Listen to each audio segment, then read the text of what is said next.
और हिंदू राष्ट्र की बात करते हैं हम, तब भी प्रश्न खड़े हो जाते हैं, क्योंकि राष्ट्र का हम ट्रांसलेशन करते नेशन, वो कंसेप्ट वेस्टर्न कंसेप्ट है। नेशन के साथ स्टेट जुड़ता है, राष्ट्र के साथ स्टेट आवश्यक नहीं है। हमारा राष्ट्र है पहले से, हिंदू शब्द निकाल के आप विचार करो, हमारा राष्ट्र पहले से, गांधी जी ने भी कहा है। एक राष्ट्र के नाते हम लड़े, बार बार लड़े, उत्तर से दक्षिण, पूर्व से पश्चिम हमारा संचार रहा है। पूरे देश के साथ हमारी सेंसिटिविटी जुड़ी है, हम एक राष्ट्र है। इस राष्ट्र में हम सर्वदा स्वतंत्र नहीं थे, लेकिन राष्ट्र था। सदा हमारे राजा नहीं थे, अंग्रेज भी राजा हो गए, तुर्क अरब भी राजा हो गए, लेकिन राष्ट्र था।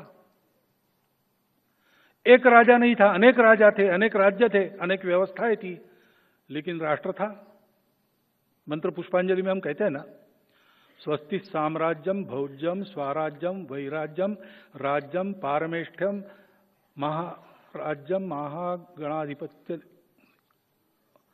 स्वस्ति साम्राज्यम वैराज्यम, पूरी लंबी मालिका राज्य व्यवस्थाओं की, इतने प्रकार है।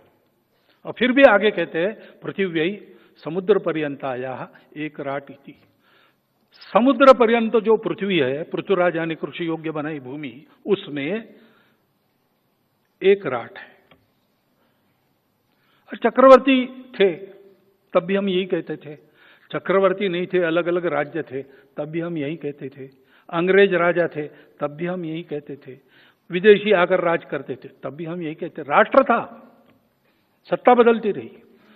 हिंदू राष्ट्र शब्द का सत्ता से कोई मतलब नहीं, और हिंदू राष्ट्र के प्रखर होते, विद्यमान रहते, जो जो शासन रहा है वो शासन हमेशा पंथ संप्रदाय का विचार करने वाला शासन नहीं है। उसमें सबके लिए न्याय समान है। पंथ संप्रदाय भाषा कुछ भी नहीं, कोई भी भेद नहीं, प्रजा के लिए समान न्याय। और इसलिए जब हम हिंदू राष्ट्र कहते हैं तब हम किसी को छोड़ रहे, ऐसा नहीं है।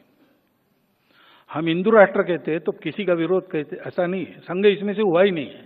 संघ किसी विरोध में, प्रतिक्रिया में नहीं निकला है।